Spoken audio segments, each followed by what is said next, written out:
We can expect, definitely with relaxed COVID protocols, a more enjoyable experience, a freer experience, no more social distancing, mask wearing. So pretty relaxed. With that, and as you mentioned, with travel, completely opening up, it means we've got an amazing strength of field. We've got 18 out of the top 20 on the Rolex World Rankings, and we've got, the top 5 in the world coming. So amazing players, first of all, an amazing strength of field. All their favorites are coming back. But of course, we have tripled our efforts in increasing the spectator experience. We're really excited about how the fan village has been set up, all the food offerings, the music, and it's right there on the driving range to give fans that experience of being able to watch their favorite players while, having a good experience in the fan village. We've got all sorts of activations from our partners. HSBC have created this game within the metaverse, which we're really excited to share with spectators when they're on site. So definitely looking forward to all of that.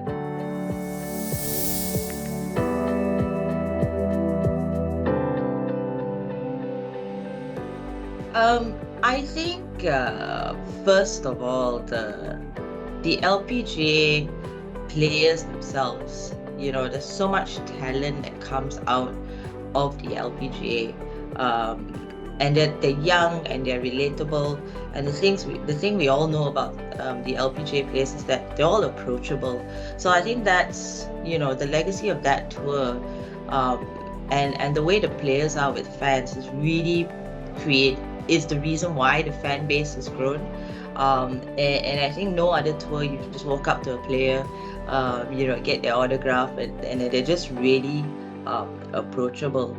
So I would say like that is one of the main driving factors with the LPGA for sure.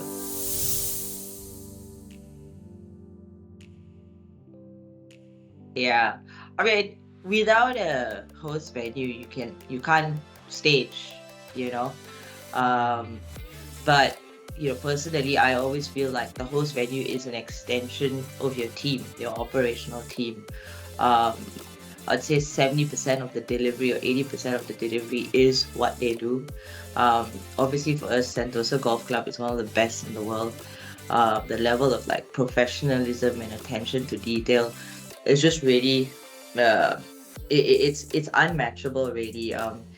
But yeah, it's they're really like our arms and legs, and it's so important to keep that synergy.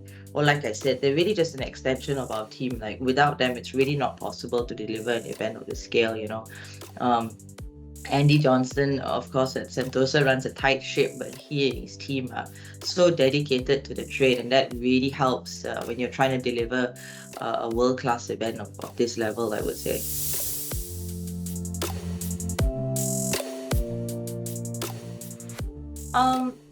From my experience here, it's really been great. I think what is really nice to see is that everyone's driven or focused on one objective and one goal, which is really delivering sort of the best event in the region.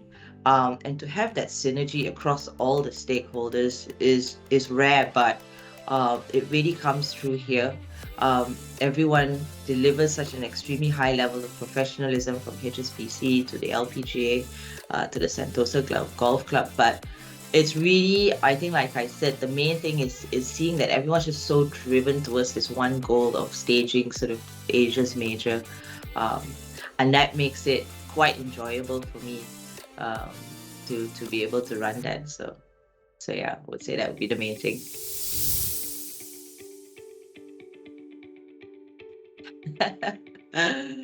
Funny question. I think I like being able to build something from the ground up, or to be able to see something just sort of out of nothing, and then the end product, when you sit sort of like the day before round one, and you just look out at what you're able to achieve, and the number of people involved in that, I think that gives me a lot of satisfaction in terms of what I do. I think one of the other things that I like is creating great experiences, great event experiences, whether that's from a player's perspective, from the time they arrive, that they land at the airport, or whether it's for a spectator's perspective. I think that's what I really enjoy. And of course, hearing that they have had a great experience is definitely one of the things that I love. So, yeah.